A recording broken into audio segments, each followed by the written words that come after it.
Here we go. America's toughest stage race is just about a week away. The 9th Tour of Utah starts a week from tomorrow with team presentations in Cedar City. Nobody more proud of how far this event has come and where it is now than Steve Miller, president of Miller Sports Properties. Welcome to SportsBeat Sunday. Good to see you again. Thank you. I guess it's a combination of excited and anxious to have the date get going. A lot of work has been put into this. It is. The way that we look at it is that we're throwing a giant party, and now the invitations are out, and we're hoping that people show up. Tell us about the preparation. Like, when does it begin right after the last one ends, or is there a break? I mean, when does it really start to kick in? Yeah, there's really no break. We're actually already working on the 2014 Tour of Utah. Wow. Where there's that much lead time involved in terms of trying to figure out where to take the race, where to try and get host cities lined up, and road closures, road construction, all that type of thing. Wow. So it's well over a year in advance working on one of these. That's incredible. All right, get started a week from tomorrow. The team presentations in Cedar City, then the tour works its way steadily upstate. Now, you've done a great job of making the Tour of Utah very fan-friendly. I know that's been one of the things you guys have learned over the years, and have done a remarkable job. Well, that's one of the unique things about pro cycling, is that it is very fan-friendly, spectator-friendly. The riders themselves are very approachable, and right. with being able to take the race truly around the state, you choose the course, the field of play, if you will. And so anybody can come out and watch this. You can come get autographs, get your pictures with the riders.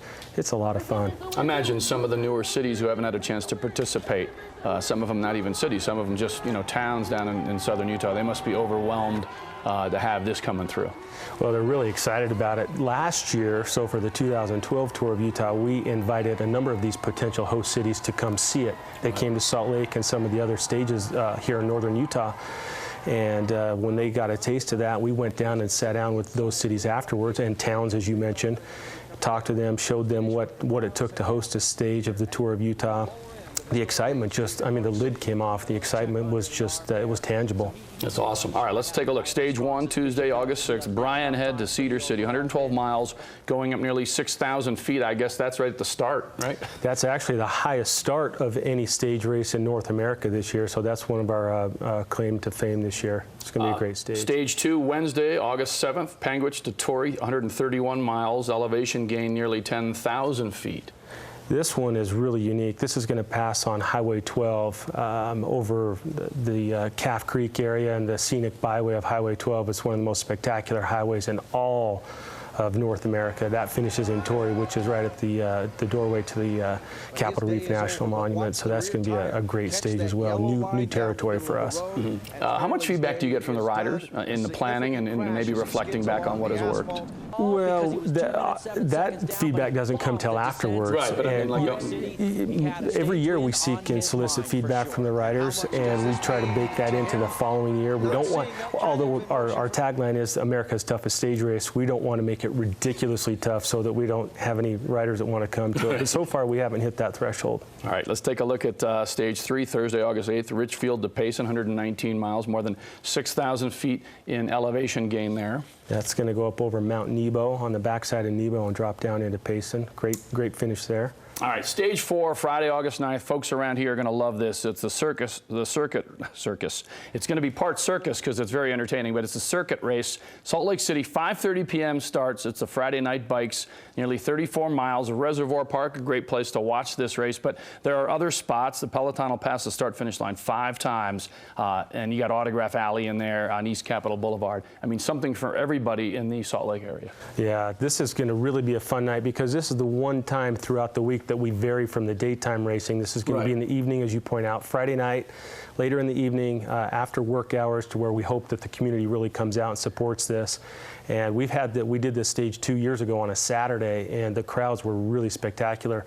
But this is one where you pointed out Reservoir Park will pass on the east and west sides of Reservoir. Then, of course, the hill climbing back up to the Capitol right there on State Street. It's a great place to spectate that day. And all the way along 11th Avenue as well. Is this the equivalent of a time trial? Is it in that, is it flat, or is there ups and downs? No, there's ups and downs on that, so it's pretty hilly. And the difference is they're being a circuit race, they're all going to race together. They're not racing the clock, they're racing each other that day. So it's all the riders on course at the same time. And when they're coming down Virginia Street, they're going to hit speeds of close to 60 miles an hour coming down Virginia Street. So that's going to be a great spectator-friendly stage. All right, Stage 5, Saturday, August 10th, starts at Snow Basin Resort, ends up at Snowbird Ski and Summer Resort. 113 miles, an elevation climb of more than 10,600 feet. This is an all-new, largely all-new stage for us. We will pass by 6 ski resorts on this day, which is a great marketing perspective. But we're going to use Big Cottonwood and Little Cottonwood Canyon for the first time in the tour's history. We've never been in Big Cottonwood Canyon at all. Of course, we're going to descend Big and then climb Little, finishing at Snowbird Ski and Summer Resort, where we have finished our Queen stage for the last several years. Tough ending to the Queen, huh? It's really spectacular. It's a brutal stage. That's going to be a really, really tough day. And the last one, Sunday, August 11th, Park City to Park City, 78 miles, altitude climb of more than 7,600 feet. Yeah, this one involves Empire Pass, and you saw Levi Leipheimer winning that stage last year. Those crowds were really off the chart last year. Park City is a great place to host a stage of the Tour of Utah, a great place to finish. It's a little cooler in the afternoons up there. And the turnouts were just really something special last year. You have 16 teams of world-class cyclists covering a record 536 miles, more than 43,000 feet of vertical climbing. When you travel around, and you do travel a lot, and you mentioned the Tour of Utah in racing circles, it's a far different response than maybe it used to be in the beginning 7, 8, 9 years ago, huh? Yeah, this race has really come into its own. There's 3 races in the United States. There's one that races in California in May, then there's Utah in August, and then Colorado after us. And those are the 3 big stage races in the United States. And it's really, it's quite fulfilling to be kind of talked about in those same, mentioned in the same breath, in the same sentences as those races. And the racing here in Utah it's grown up a lot, and people come now, not just spectators, but teams come from all over the world to race here on our roads. I can tell you it's very well organized. If you're still looking for, and they're still looking for enthusiastic, helpful volunteers, www.tourofutah.com. And just quickly, if there are people who want to volunteer, you're mostly full, but you'll take a look.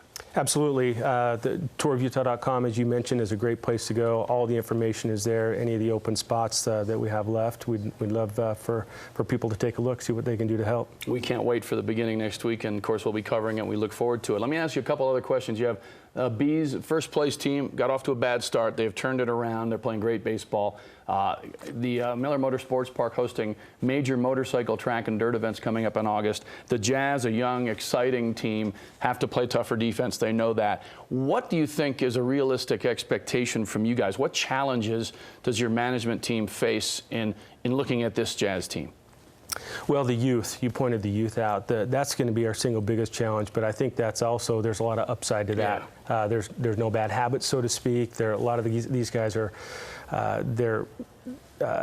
they've got a lot of desire to play more minutes. They're going to get that. It's kind of be careful what you ask for scenario. So if we can, because fans last year said play the young guys, so that's they're exactly get that. Right. And so our fans are they're going to see. I think our fans are going to be happy with that. Certainly the players are. Nobody ever complains about more playing time. So to watch these guys grow and develop and see what they can do this year, we're not going to set a ceiling. I think it'll be artificial. Our objective is just to have these guys develop, give them the tools that they need to progress, as I said, continue to develop. And I think the future is very bright. There's going to be some exciting days ahead. No doubt. We look forward to watching the young team grow, and appreciate your coming in. I know how much work you've put into this. The folks at Ruby River want to make sure you're well fed. Steak is good for racing, right? I mean, it's good for part of a training meal. That's right. And then, of course, OGO.com if you're out there and you want to go online and pick out a bag. Actually, Steve's wife, Jen, picked out the bag, right? Isn't that, or no, you picked it out, and you're going to give it to her? What's the story? We'll let her choose it. Okay, okay. That's a good answer, because Jen's right over there, right? There you go. She says, yeah, she'll get a chance to enjoy that bag. Thanks so much. Thank you, Tom. Yeah, good to see you. Thanks for good luck having me with the on. race.